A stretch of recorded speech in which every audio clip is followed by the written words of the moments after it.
Hello students, I am Manoj Jain. In continuation with my previous lecture, I am going to explain literary devices. First I will complete the remaining types of rhyme and then I will discuss with you some more literary devices. Students, now I will explain internal rhyme.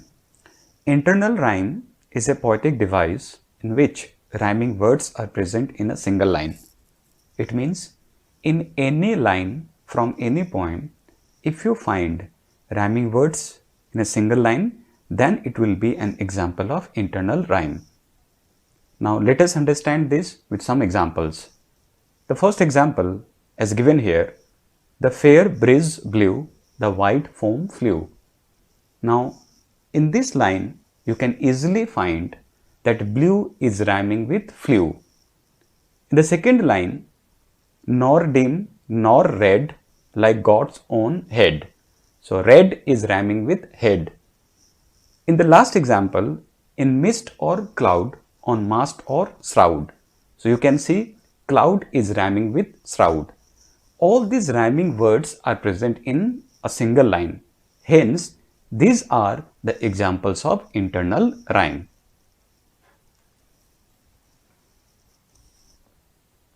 Students, now I will explain I rhyme. When you look at these words, you will find them similar sound producing words, but they aren't. Let us check and find out. Done, gone, they, key, prove, love, great, meet, rough, through, come, home. You can easily find that these are not rhyming words. Although when you look at these words closely, you will find that the end of these words are spelling alike. But when you speak these words, they have different pronunciation. Hence, such rhyming words are kept in a category called I rhyme. Students, now I will explain the last type of rhyme, that is imperfect rhyme. Imperfect rhyme is also known as inexact rhyme. A poet intentionally changes the spellings of a word so as to make it rhyme with another word. Now let us try to understand it with an example. Every night from dusk to dawn, he croaked on and on and on. Here, O N on has been spelled A-W-N on so as to make it rhyme with dawn, that is D-A-W-N. Students, a poet or a writer is able to change the spelling because he has a poetic license. Now what is a poetic license? Poetic license is actually a kind of freedom to change spelling or conventional rule of language in order to achieve effect on a particular thing. So this freedom is there with great writers. I hope you have understood all different types of rhyme and you will find them very useful while reading any poem. Now I will explain the next figure of speech, that is simile. Let me define simile. A simile is a figure of speech involving the comparison of one thing with another thing of different kind. This comparison is done by using adverbs like or as. It is the most common and beautiful device. Students, let us understand this figure of speech by taking some examples. As you can see, the first example, she is like a rose. She and rose are two different things. One human beings, the other one flower. Now the beauty of the girl has been compared with the beauty of the flower rose. Hence, comparison between two different things by using word like or as is called simile. Let us take one more example. The soldier fought like a lion. Here is a comparison. right, between soldier and a lion. And what is the common character between soldier and lion over here? It is the bravery. The bravery of the soldier has been compared with the bravery of a lion. Hence, it is also an example of simile. Students, in this way, you can find and identify many examples of simile. Students, now I will explain another important figure of speech, metaphor. A metaphor is also a kind of comparison between two different things. But in this comparison, there is no use of words like or as. Let me explain this figure of speech by taking my previous example related to simile. While explaining simile, I gave an example, she is like a rose. Now, if I say she is a rose, it will also imply the same thing, that is comparison between the girl and the flower. Means the beauty of the girl has been compared with the beauty of the flower. Comparison is there, but there is no use of like or as in this figure of speech called metaphor. Now let me make it clear through some more examples that metaphor is an implied simile. See some examples here. The soldier fought like a lion is an example of simile. But if I say the soldier was a lion in the fight, then it is an example of metaphor. The meaning is same in both the sentences. Like the soldier fought like a lion or the soldier was a lion in the fight. Here, in both the cases, comparison has been made between soldier and lion, and the common character is bravery. Means the bravery of the soldier has been compared with the bravery of the lion. Let us take one more example. He ran like a tortoise. That is an example of simile. He was a tortoise in the race is an example of metaphor. But look both the sentences. It makes it clear that there is a comparison between he and tortoise.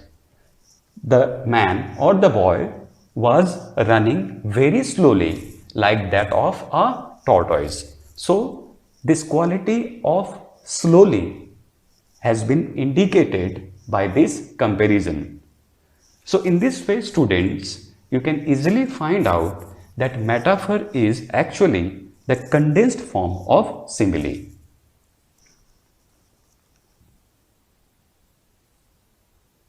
Students, now I will explain a literary device, anaphora. Let me first define it. Repetition of a word or phrases at the beginning of successive lines is called anaphora. Students, I think you have understood. Successive lines means line number 1 and line number 2 or line number 3 and line number 4, and you will have to look for the initial words. If initial words are repeated in the next line, then we call it as anaphora. Let us understand it with two examples which are given here. Some say is the first line. Some say in eyes is the second line.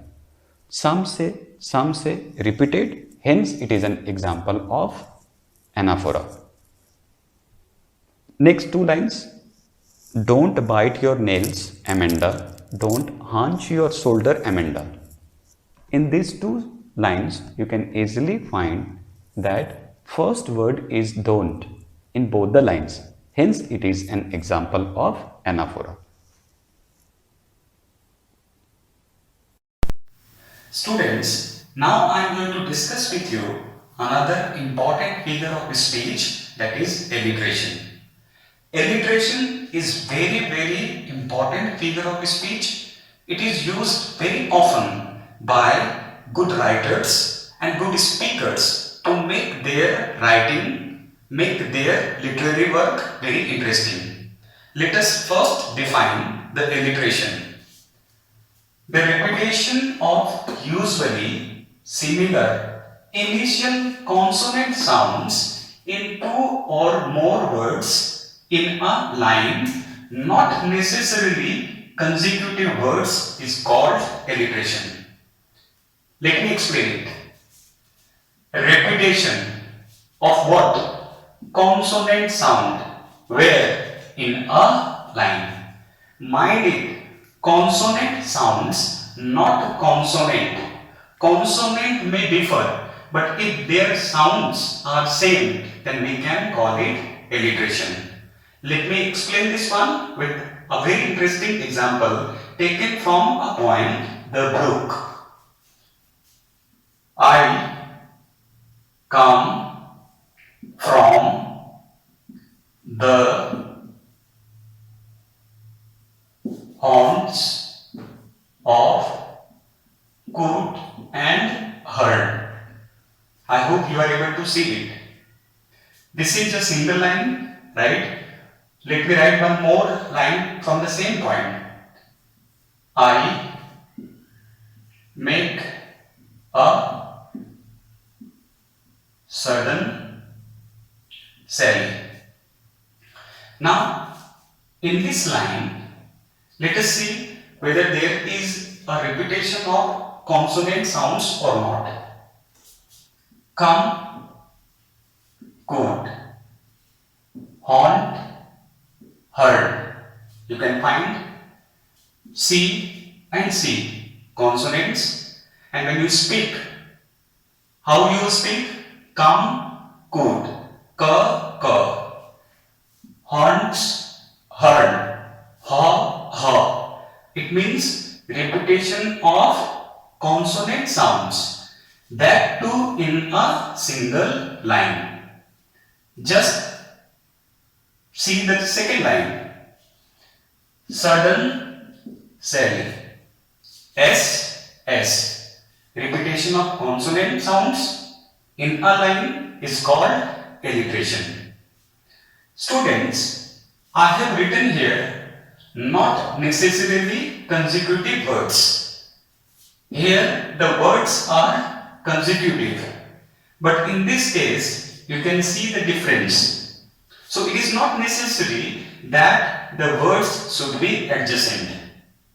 Now I will give you some more examples. Say I am writing here highly honored, cute child. Now see here, these are consonants, but these are not examples of alliteration. See how? Here it is highly, and here it is honored. This word is pronounced as honored, and I am sure some of you may be pronouncing this word as honored. It is not honored, it is honored. So the first is consonant sound, but the second one is not consonant sound. Hence, it cannot be treated as an example of alliteration. The same thing is applicable over here. Cute child, cha. This definition says that consonant sound, and that too also similar, should be there in alliteration. C and C both are consonants, but when you speak these words, they are not making consonant sounds. Hence, these are not an example of alliteration. Now, let us see one more example. The gentleman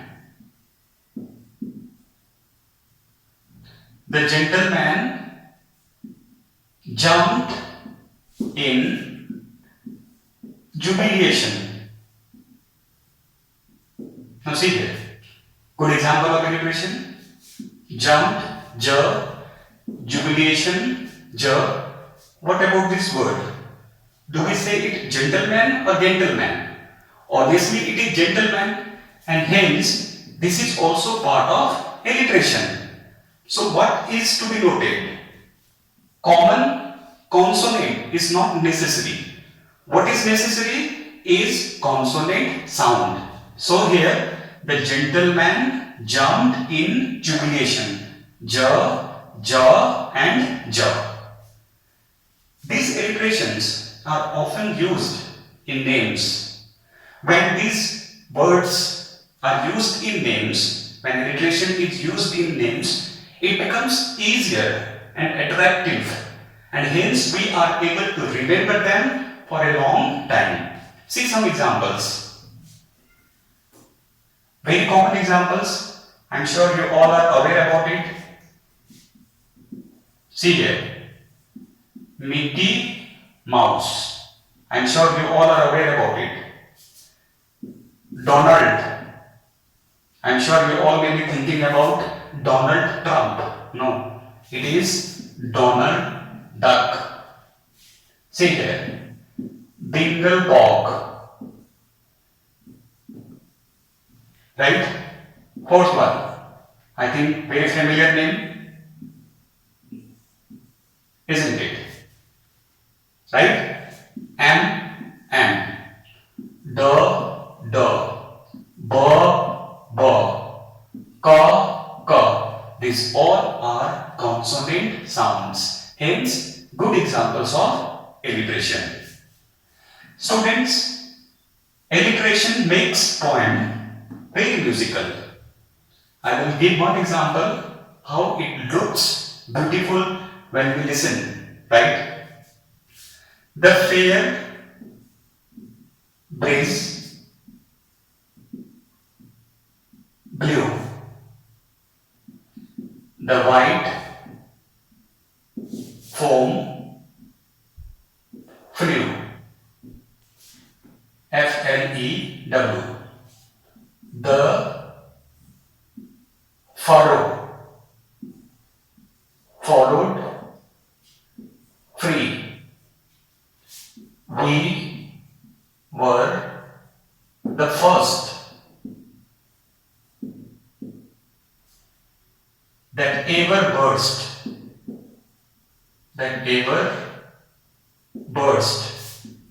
into the silent sea. See here. The fair breeze blew, the white foam flew, the furrow followed free. We were the first that ever burst into that silent sea. Doesn't it look beautiful, students, and musical? See. F, fair. Foam, flew. Consonant, okay, and they are making consonant sounds. B, breeze blew, b. Again, example of alliteration. Furrow, F. Beautiful example of alliteration. First that ever burst into that silent sea. Sir. Example of alliteration. So in this way, by taking many examples, I have tried to convey one important thing, that they are similar consonant sounds, right? And in any line, you will be able to find out quite easily example of alliteration if you are following whatever I have discussed today. So that's all in today's class, students. Next time I will come with some more topics.